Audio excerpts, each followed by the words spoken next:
हम इस वक्त नेपाल के धनगढ़ी में हैं। धनगढ़ी में ये केपी शर्मा ओली की पार्टी का दफ्तर है।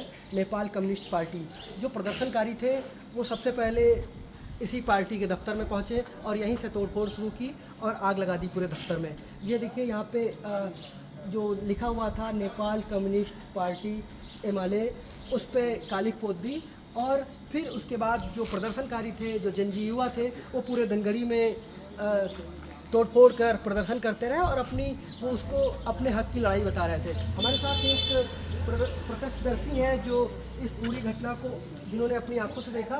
क्या नाम है भैया आपका? मेरा नाम राज ठाकुर। अब छोलिया हो या लोबिया, सफेद चने या काले चने, सब कुछ मजेदार बने। अच्छा राजेश जी, ये कैसे हुआ था और कैसे शुरुआत हुई और ये क्यों हुआ, आपको क्या लगता है? अब मैं तो भैया दुकान कल बंद थी मेरी और मुझे पता था आंदोलन होने वाला है। कहाँ पे दुकान थी आपकी? दुकान मेरी आगे भी है और पीछे भी थी थोड़ा सा। अच्छा, यहीं पार्टी कार्यालय में? पार्टी कार्यालय, ठीक है। अच्छा, और मैं भी यहाँ का सदस्य हूँ। अच्छा, पार्टी के। अच्छा, ये नेपाल कम्युनिस्ट पार्टी एमाले, इनकी ये देख सकते हैं, ये रसीद बुकें हैं जिसमें पार्टी अपने सदस्यता देती थी। इन सबको पूरी तरह से प्रदर्शनकारियों ने पूरी तोड़फोड़ कर दी। ये कुर्सियाँ हैं, बाइक है, फर्नीचर है, सारा कुछ तोड़ के इस पूरे कार्यालय को आग के हवाले कर दिया। फिर क्या हुआ? अब उसके बाद पुलिस प्रशासन यहाँ पर खड़ी थी और उनको काफ़ी जनसंख्या में आए थे, लगभग 300 से 400 लोग आए थे। उसके बाद ये सारे युवा थे? सब युवा थे। बाद में पुलिस वाले लोग सिलेंडर हो गए, जब भीतर आए तो एंट्री करी तो बाद में तीर से लेके आए थे और फिर दरवाज़ा तोड़ के वो आगजनी करी। क्या मांगे थी उनकी, क्यों हुआ ऐसा? उनकी डिमांड क्या थी? देखो, जिस तरह यहाँ पर नेपाल में भ्रष्टाचार चल रहा है, ये 3 दल यहाँ पर नेपाल के सबसे बड़े दल, इसमें एमाले, कांग्रेस और माओवादी, तीनों दलों क्या करते हैं, कभी 2 महीने एमाले चला रही है, 2 महीने कांग्रेस चला रही है, 2 महीने माओवादी चला रही ये है। गुस्सा इसी बात का था कि सिर्फ 3 पार्टियां हैं जो पूरी तरह से नेपाल की सत्ता पे कब्जा करके रखा है। फिर युवा क्या चाह रहा था? वो कोई एक नया चेहरा या फिर कोई नया ऐसा चाह रहा था, विकास चाह रहा था, जिस तरह हम लोग नेपाल में भ्रष्टाचार है। वो किस नाम पे ये प्रदर्शन हुआ? कोई ऐसा नाम निकल के आया?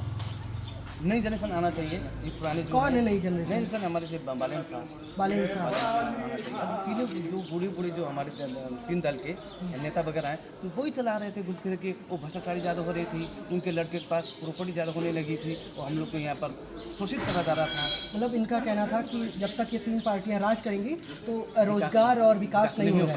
बालेन साहब एक नया चेहरा है, युवा ये चाह रहा था, लेकिन नेपाल को तो काफ़ी नुकसान हुआ, पूरा सारा कुछ तोड़ दिया। अब नुकसान तो हुआ है, एक दिन तो होने था, एक दिन होना था, कुछ पानी की कुछ घुमाना पड़ता है। ये मानते हैं कि यहाँ 15-20 साल पीछे चले गए हैं तो एक दिन हम लोग विकास करेंगे और जीरो से स्टार्ट करके फिर एक महान नेपाल बनाएंगे। देखिए, जो प्रदर्शनकारी हैं उनका कहना था कि एक दिन ऐसा होना था और विकास एक बार फिर से नई शुरुआत करेंगे और विकास होगा, फिर से नेपाल डेवलप होगा। हम इस वक्त मौजूद हैं नेपाल के धनगढ़ी शहर में। धनगढ़ी कैलाली ज़िले का एक शहर है, इसको नेपाल की आर्थिक राजधानी भी कहा जाता है। आप हमारे पीछे देख सकते हैं कि जो मुख्यमंत्री कार्यालय है, कल प्रदर्शनकारियों ने इस कार्यालय में भी आग लगा दी और यहाँ पे जमकर तोड़फोड़ किया। आज जो सिचुएशन है वो कंट्रोल में है, आर्मी जो है वो डिप्लॉय की गई है।